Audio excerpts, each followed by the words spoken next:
જય માતા મિત્રો, કેમ છો બધા? મજામાં? આપણે પણ મજામાં છીએ ને. બે હું દેખાડી છે આપણે માતાજી છે, બે અહીંયા 3 અહીંયા છે અને મંગુ ઘરે ભાગી ગયા. અત્યારે બધી હવાની રીતે રખડવા વાળી છે અહીંયા. આમાં ખર્ચ થયું નથી કેમ કે બકરાવાળા બધી જ અમે ચક્રું મારી દીધી ને સાફ કરી દીધું.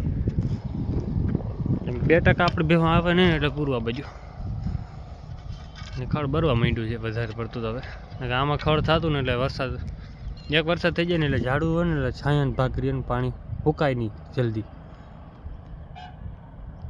જલ્દી બધું સુકાઈ ગયું, પટ પડી ગયો. હવે હરિયાળી હવે હાવ ભરવા માંડી. અહીંયા બધે ખડ ભરી ગયું. આ ભાગમાં રહ્યું આમાં કંઈ પાણી રહેતું નથી. ખાણ ફૂલ ભરી પણ કામ નહીં. હું કેમ કે મોટરનું મેળ આવે નહીં કે લાઇટનું મેળ ના આવે. નકર તો બધે પાણી જેમ ફુવારા છાંટી નાખે ને ઘણો ફાયદો રહી ગયો. અત્યારે ઘડીક વાર અહીંયા ચારવા દેવું ને પછી ગુમરો મારશે. જો આગળ પાણીના ખાડામાં બેહવા જાહે આમાં વિયાણી વાળી 2-4 નાટક કરશે. તો અત્યારે છે ને આપણી બધી ભેહું રખડતી હતી. વધારે પડતી કમેન્ટ આવે ભાઈ કેટલી ભેહું હજી વ્યાવાની બાકી છે. તો ભાઈ આપણે ટોટલ 8 ભેહું વ્યાણી છે અને હજી પાછી એટલી ને એટલી બાકી છે 8. તે બધા ભેગા છે 8 બાકી છે. અને ગાયો તો હજી 2 હમણાં ફર્યા છે, બાકીના એક આગળ ફરી છે. એને 4-5 મહિના જેવું થયું છે એટલે હજી 4 મહિના એને બાકી છે. અત્યારે બધી હવે આપણી 8 ભેહું હજી બાકી છે વ્યાવાની. એટલે મહિના કાઢે 1.5 મહિનો કાઢે કોઈ એવી છે. આગળ પાછળ હાલ છે. 15-20 દીની અંદર વ્યાવાની છે. એમાંથી એક આપણે મોટી જાફરી ભેંસ છે, એક બટકી છે અને બાકી 2 ખડેલા છે. એ 10મા મહિનો હાલે છે બધા. તો અત્યારે વાદળ તો ચડ્યા છે વરસાદને. હા થાય તો હાટી. બાકી ભેહું બધી રખડે છે. હવે ઘડીક વાર રખડશે ને હવે કેમ કે ટાઈમ થઈ ગયો છે 11:30 જેવું. હમણાં ભાગી નીકળશે ઘરે સીધા. અડધી કલાક હજી અહીંયા ચડશે એટલે 12 વગાડી દે. કેમ કે આ બાજુ તો કુવાડીઓ વધારે છે. આ બાજુ ક્યાંક ખડ થયું છે. બાકી કાંટા પડ્યા ઢગલા મોઢે. હવે આટલી જાડી રાખી દીધી કાઢવાની. આટલી કાઢ લીધી ને ભારે ફાયદો થઈ ગયો હોત. તો અત્યારે આપણે ભેહું આવી ગઈ મંદિરે છે. મંદિર બાજુ બંધ રાજા આખી બધા જો. આપણે અહીંયા જાવળમાંનું મંદિર અને આ બાજુ આપણી ભેહું આવી જ નથી. પહેલી ફેર આવી વરસાદ પછી ખડ થઈ ગયો છે મસ્ત.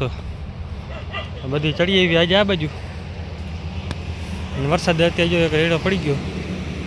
જોયો એવો તો નહોતો, થોડો પડ્યો.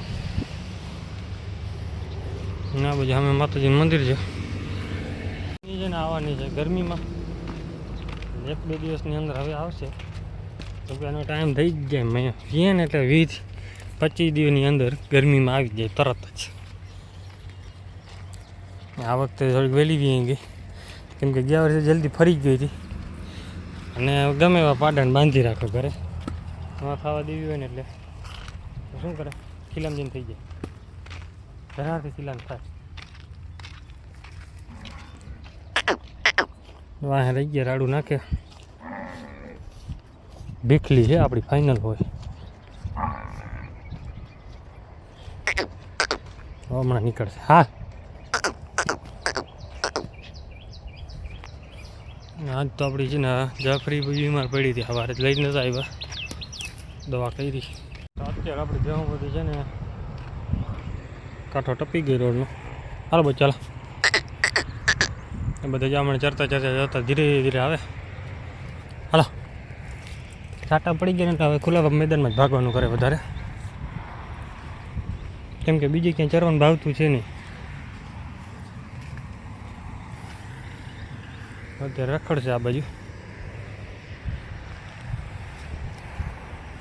અને આમે પાણી નીકળે ફૂલ. ગોવારી ભાઈ ચારે છે ભેહું કેમ કે એને બધું દેખાડી દીધું. મેં કીધું ભેહું અત્યારે રખડો. મારા જ કામ હતું, બકાલું લેવા જવાનું હતું. મેં તું લેતા આવી રવિવારીમાંથી. જો કૂતરા ભેગા થઈ પડે ઊભો રે કયું ના મસ્તી કરે છે વાહે દોડવાનું નાટક કરતા હતા તો ઊભા રહ્યો હવે ના ત્યાં બીજી બેહુની દવા લેવાની છે આપણે રિલાયન્સનું પશુમાં દવાખાનું છે ને ત્યાંથી આજ તો હવે હું વિડીયો બનાવવાનો ટાઈમ ચડ્યો નહોતો ટાઈમ હતો એમાં મજા આવતી નથી કેમ કે થોડીક શરદી જેવું હતું ને દવા લેવાની હતી બેહુની તો આપણે લેતા જ આવી બધું ભેગું ગોવારે દેખાડી દઈએ કહા તું ચાર આપણે જાય કાંઈ લેતા આવી દવા અત્યારે જો નદી તો આપણી ખાલી પડી જાય નદી બહારેલું જવાનું કેમ કે અહીંયા છે નર્મદાનું પાણી ભરાય છે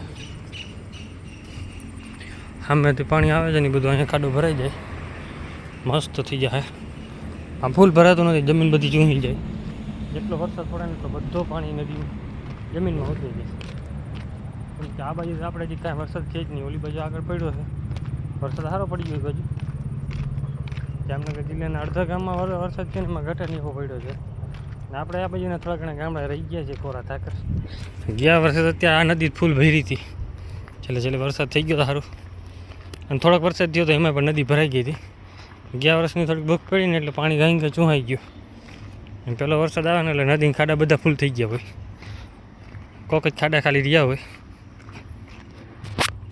તો ત્યાં જાય ઘરે લેતા આવી ગયા ભેહુની દવા કેમ કે આપણે જાફરી ભેં બીમાર પડી છે બીજી એક ભૂરી કેરું વિયાણી છે એ વાંધી પડી છે ખડેલી છે 4-5 ભેગા બિંદા માંદા પડ્યા છે એનું કારણ છે કે આપણે ગાડીમાં ખડ કાઢવા ગયા તમને 2 દિવસ પહેલાં ત્યારે આપણે અહીંયાથી ભેહું નહીં ખડ કાઢ્યું હતું ને કે ખડ બહુ મોટું છે ને લઈ જાઓ તો બપોર પછી આપણે 4 વાગ્યા હતા અહીંયા દાખ જોરી નાખી જે ખડ ખાધું ને બધું ખડ થઈ ગયું ઓલું હતું ધૂળવાળું એટલે મોઢા બધે ના આંબાઈ ગયા દાંત ધૂળ લાગી ગઈ ને વાડીને ધૂળ લાગે એટલે થોડીક શું છે તાજું વિયાણું એટલે થોડું બહમું લાગે એટલે પડ્યું બધું બીમાર એક હારે જ કેમ કે જેટલી બધી ખાધું હતું ને બધા મોટી વિયાણેલ હતી ને એને જ તકલીફ પડી બાકીની તકલીફ નથી પડી દવા લેતા આવી ડૉક્ટર સાહેબ આવ્યા નથી રવિવાર હતો ને એના સાહેબ કાલે 15મી ઓગસ્ટ હતી એટલે એના સાહેબ આવ્યા ને આખા દેખ આપણો હવે ન જાય પાણી ન જોકાય કેમ કે થોડોક વરસાદ થઈ જાય ને એટલે ખાડો ફૂલ થઈ જાય કેમ કે નીચે ચીપરાને ભાગ આવી જાય બાકી આજનો વિડીયો કેવો લાગે છે કોમેન્ટ કરજો જય માતાજી જય શ્રી રામ બધાને સપોર્ટ કરજો.